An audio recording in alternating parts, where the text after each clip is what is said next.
Hi there, and welcome to another set of meditations on the practical and applied philosophy of Stoicism. My name is Michael, and we're going to be talking about setting priorities in our life for our own well-being and for our mental health. Many of us have things that we're pursuing in life, a dream, a vision for what we want to do with our time and our life. Maybe it's becoming a career musician, or maybe you're looking to sell your crafts or your art or things, or you're trying to get that ideal job or whatever it is.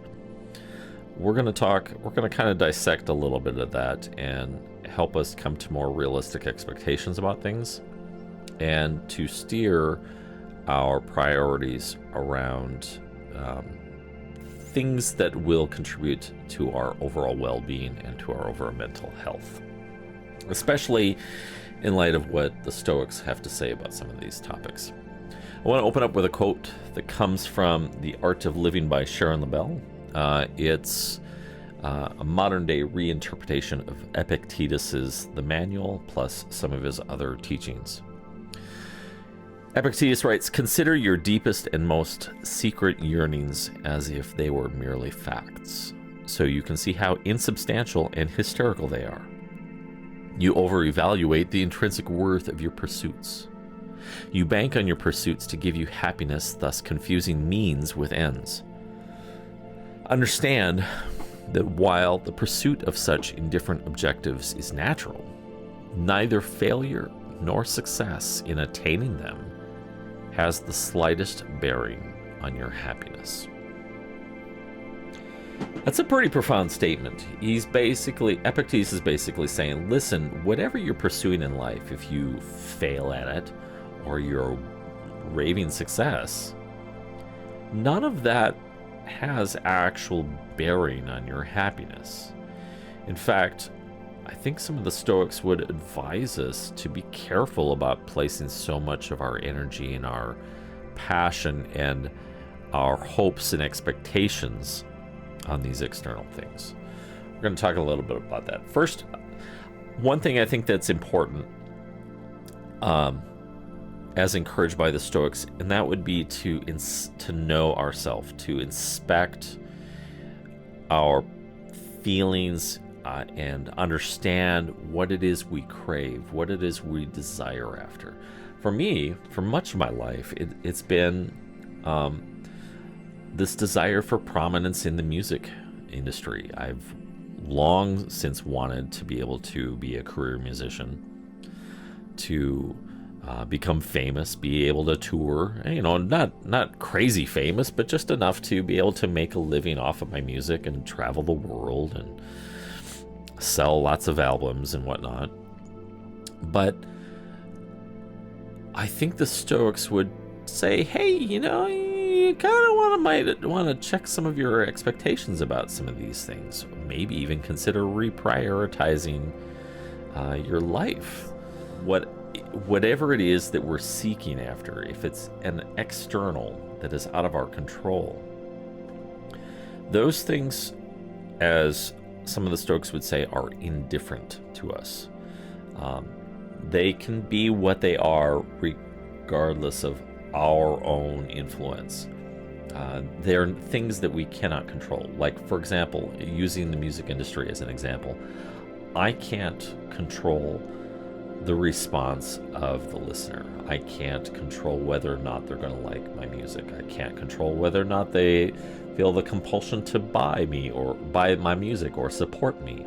I can't control how many people are going to show up to a show, or I can't control whether or not a venue is going to want to book me or not. There's a whole host of things that are all out of my control. And time again, the Stoics are like, hey, if you are investing yourself into the things you can't control, you're going to set yourself up for disappointment, or heartache, or depression, or and this really can all lead to this existential crisis of wondering what your purpose is. Well, I'm not able to sell all these albums, or I'm not able to get all these fans, or I'm not able to meet YouTube's standards for monetization, or I can't quite make partner on Twitch, or Marcus Aurelius would remind us to be well informed about the natural order of things, to help level set our expectations and to help temper our desires and our pursuits. Marcus Aurelius writes in Meditations, "What is an informed and knowledgeable mind?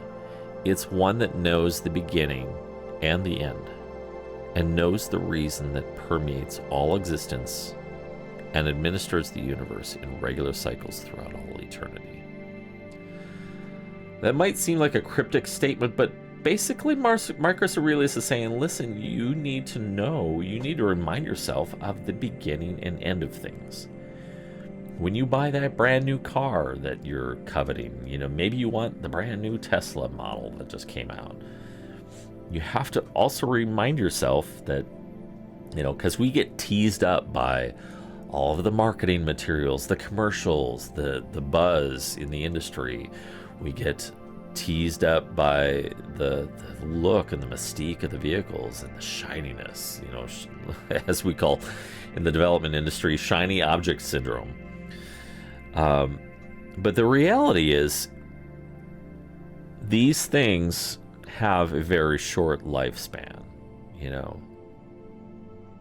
It's created, it comes into existence, and it's brand new. We buy it brand new, and after a while, it kind of becomes commonplace to us, and we take it for granted.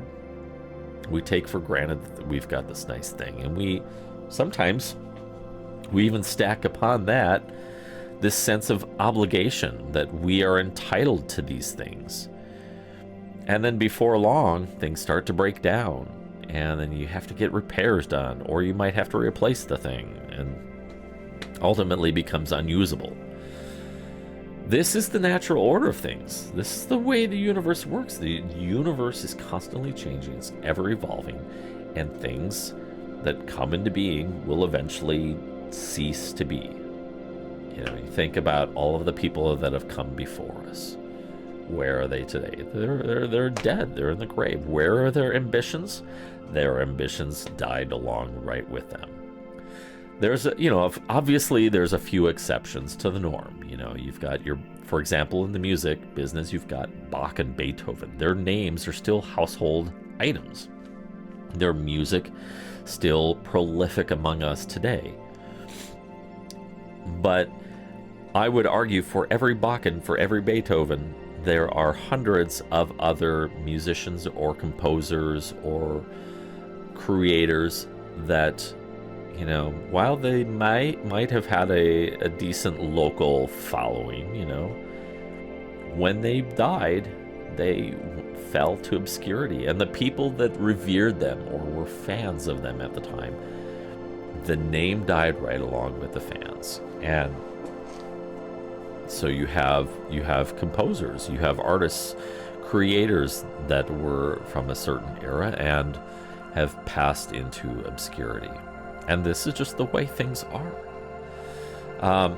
Marcus Aurelius would encourage us to apply scrutiny to these things that we crave. It's a healthy exercise. As the phrase goes, check yourself before you wreck yourself. We think about the dreams and the visions that we're drawn to.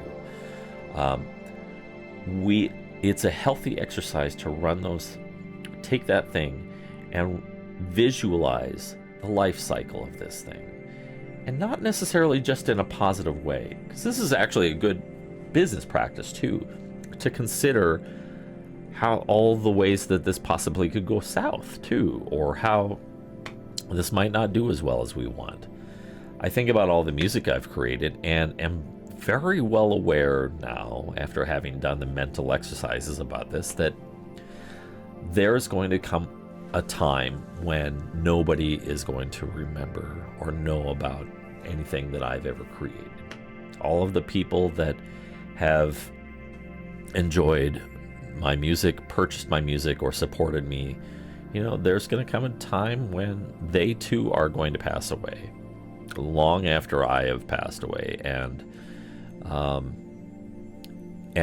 my name will no longer live on, and that's okay.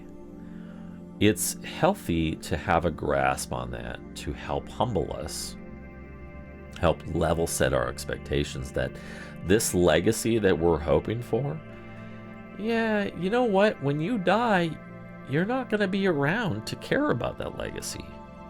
It's irrelevant, in fact.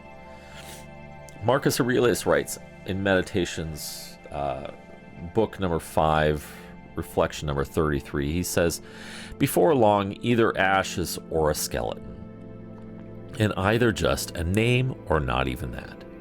And what's a name but noise and a fading echo? The things that are valued in this life are vain, rotten, and trivial." It seems like a bleak outcome, our outlook on life. But he's on the nose with this, that the things that we value, think about all of the musicians that have valued, getting some Grammy award, or think about the actors or singers or dancers that have been after the Tony Awards or prestige, but eventually they die. And what did it do? What did it actually add to your life? The end result is still the same. You still died, you still passed, and it's irrelevant what people think of you after your death, because you're no longer around to be there to witness that, to enjoy the fruits of whatever it is you created or did. So, pray tell then, Mr. Stolas, what do we do here? Where do we put our priorities on? If these things are all of not lasting value, if all these things is actually, as the saying goes, the only thing that is permanent is impermanence, what then should we set our time, our efforts, and our priorities to? Well, I think Marcus Aurelius has more than adequately given us a focus point. He continues on in Meditations 5:33. What do I need to do? Do good to other humans, and bear and forbear. As nothing that falls outside the compass or lump of flesh in your bit of spirit, remember that it's nothing to do with you, and it isn't subject to your will. Marcus Aurelius more than adequately, and in numerous instances throughout Meditations. By the way, if you're looking for a good translation of Meditations, this is a fantastic book right here. This is the annotated edition of Meditations by Robin Waterfield. It is fantastic. It's filled with lots of good footnotes and notes to help understand the context of what he's writing about, further explanations. It's really great. But Marcus Aurelius is basically saying, hey, listen, your priority in life is to help other people, to do good, to bear with one another, to be full of forbearance, to be kind, to be generous with your time. I've mentioned this numerous times, but I have the utmost conviction that while I don't believe in a creator, I don't necessarily believe that we have all been created for these specific mystical purposes. I believe, though, that we are at our best as a species, and that we thrive as a species when we cooperate with one another, when we're kind with one another, being understanding, being empathetic, being patient with one another, and be forbearing. Forbearing is I think it's a word that's kind of lost among our modern day terminology that we tend to gravitate towards. Forbearance is basically a fancy word for learning how to be it's a fancy word for being patient with one another. Marcus Aurelius, in fact, in numerous times. In fact, we pointed out one earlier that at the beginning of Meditations 2, he reminds himself of all of the people that he's going to meet as a Roman emperor. He says, at the start of the day, tell yourself, I shall meet people who are officious, ungrateful, abusive, treacherous, malicious, and selfish. But he says, in every case, they've got like this because of their ignorance of good and bad. I have seen goodness and badness for what they are, and I know what is good and what is morally right, and I know what is bad and is morally wrong, and I've seen the true nature of wrongdoers themselves and know that they're related to me. Not by seed or blood, or as he would say, but that we both partake of the same intelligence, that we're rational creatures, that we have the ability to reason, and that we have likeness. But I think it's important that we do good to others, to be patient, forbearing, understanding. A lot of people, we're all, I would argue that more often than not, we're all trying to seek happiness. We're all trying to seek happiness and do good by ourselves, by the people immediately in our life. Even if that, on some level, looks like a train wreck, we have to try our best to be understanding and forbearing that people are trying their best with what they've been given. I think that if we were in with people that we like to scrutinize and point the fingers at, I think that if we were in similar circumstances and went through the same situations and upbringing, I think if we did that mental exercise to try and understand what it might be like, we might be a lot more patient and understanding with one another. Last thing I want to do is I would like us to look at a few items here for helping set our priorities. I hope I've made the case here that seeking after your visions, your dreams, that dream in life is only going to set you up for frustration. But whereas seeking out to do good by humanity, by being kind and being generous with humanity and trying to help our species further along and evolve and become a further manifestation of goodness and kindness and generosity.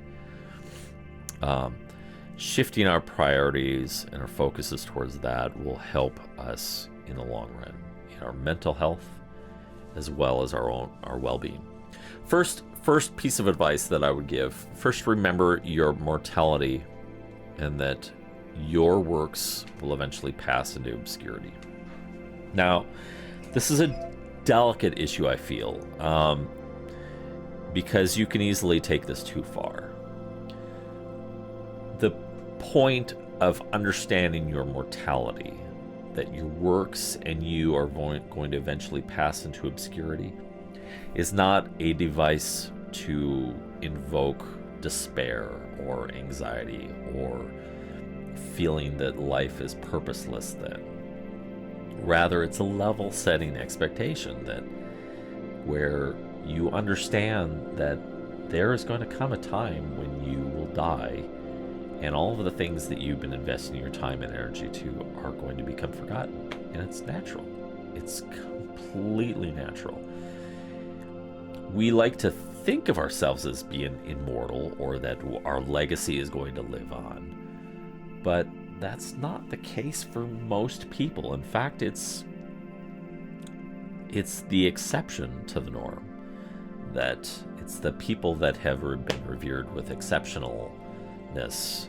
Think about lasting names like Shakespeare, Bach, Beethoven, Abraham Lincoln, to name a few of numerous names. But for every person that lives on in infamy in our history books, there were hundreds and thousands of people who probably had just as big of dreams, but lived their life out and ended in obscurity. And that's going to be the experience for most of us, and that's okay. There is nothing wrong with that. So how do we get past this first piece of advice to remember our mortality, and that what we're setting our hands to has its own expiration date? The second thing is to shift your focus away from you and keep it ever fixed on helping other people. I think about one example in my life.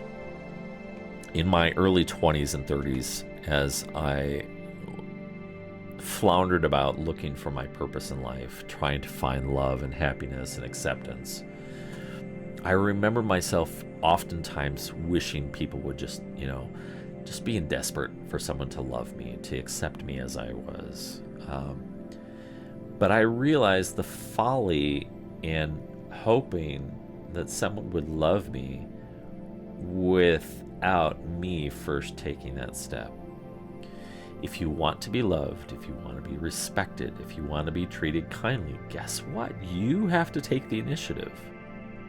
You have to take the initiative to be kind, take the initiative to love, take the initiative to be caring, to be compassionate. It's the classic golden rule, which permeates through all of our major religions, that do unto others or treat other people as you want to be treated.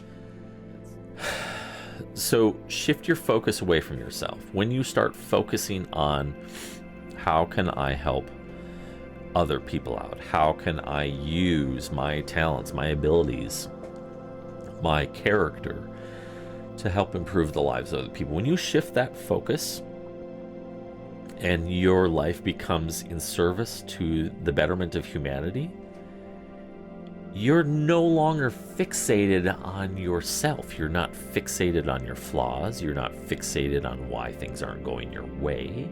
You're not fixated on your failures or even your successes.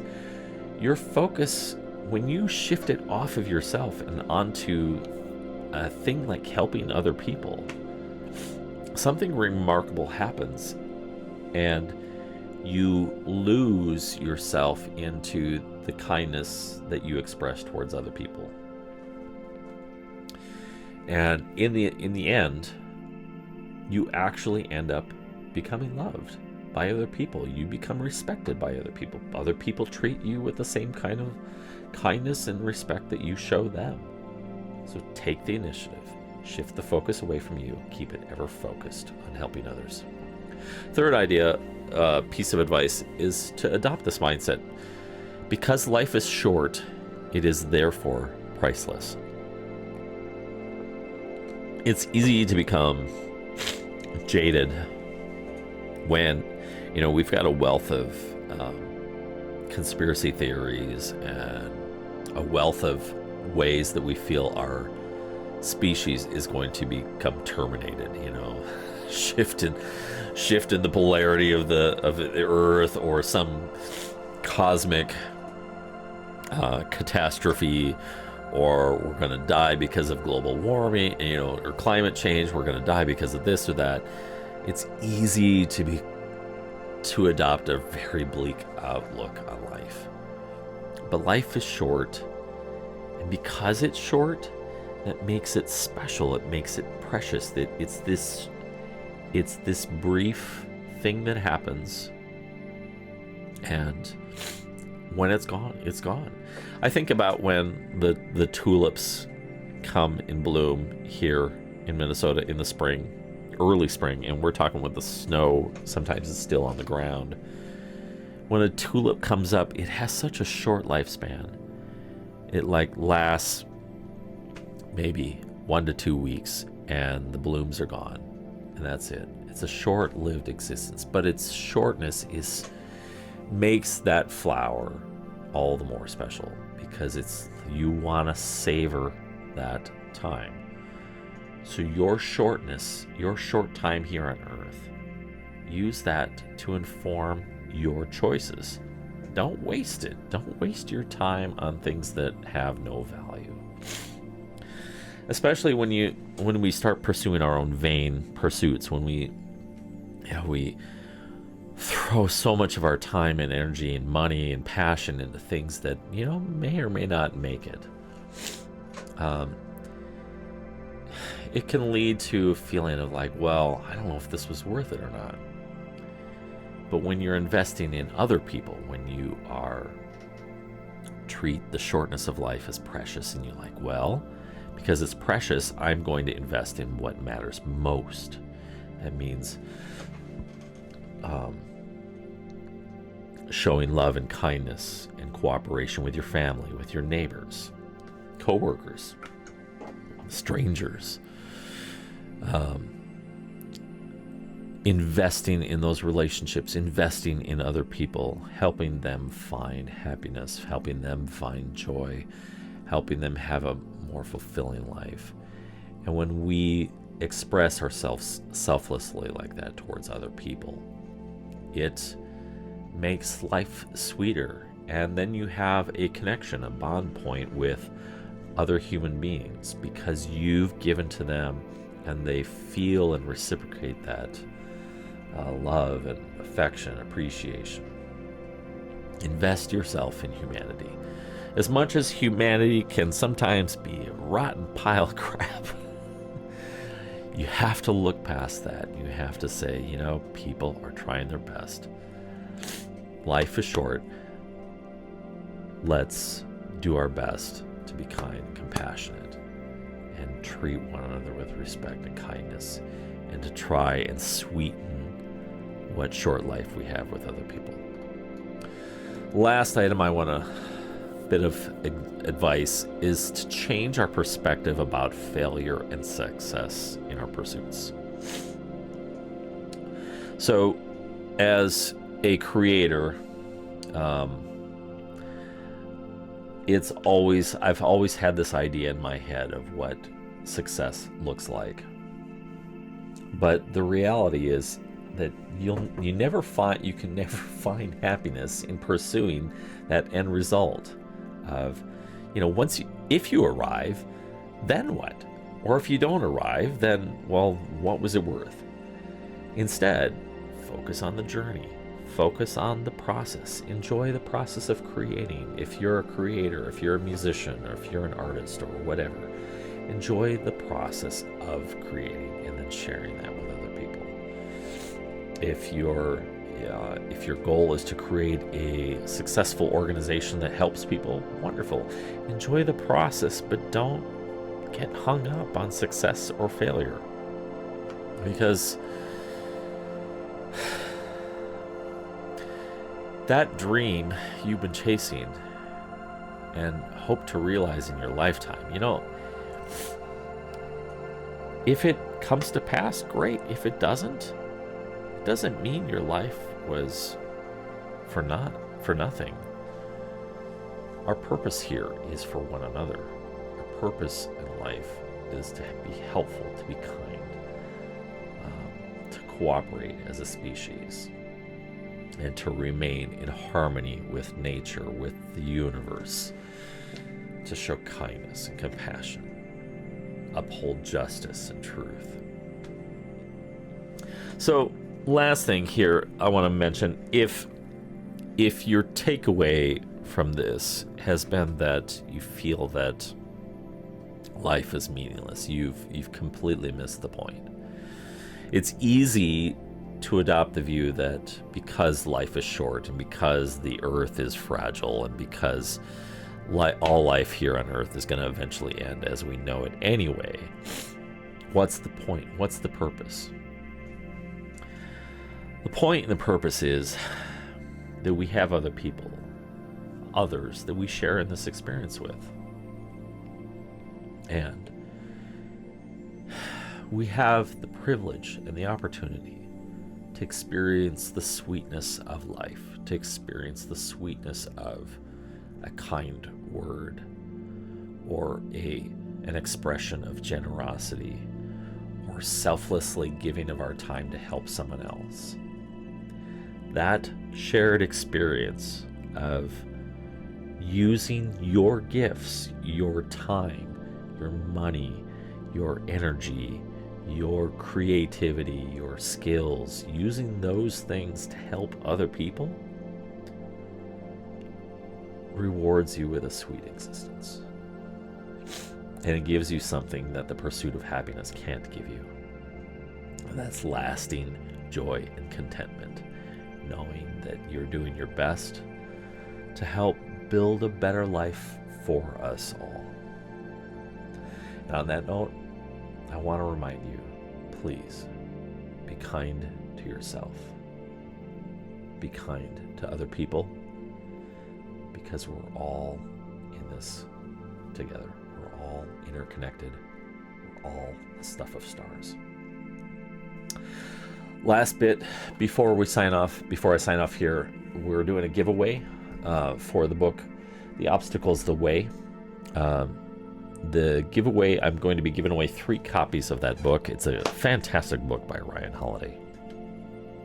If you'd like to enter, go to this specific article. It's referenced in the comment section or in the description below. Head out to this article and there's a link there to subscribe to the mailing list. If you're subscribed to the mailing list, you are automatically entered, and it will be on April 1st, 2023. I'll be drawing 3 winners from the pool, and we'll be giving those books away. I found that book, The Obstacle is the Way, to be a life-altering book, helping change your perspective about struggle and adversity and conflict and things. When things feel like they're going wrong, it's those moments that you don't want to back down. You want to find the way through. Whatever obstacle befalls us becomes the way. So be sure to enter and get in the mailing list on that. If you have questions about this or want to comment on this, go ahead and add it in the comments section here on YouTube. And I'll do my best to answer any questions that you have and clarifying any misconceptions or questions that you might have about what we've talked about today. Thank you so much for watching the video. Be sure to hit the like, subscribe, and hit the notifications bell if you would like to stay in the loop. Also sign up on the mail list, and that's also another fantastic way to stay connected and to stay abreast of what's going on here at STOLACE.com. Thanks a lot, and have a fantastic day. Bye now.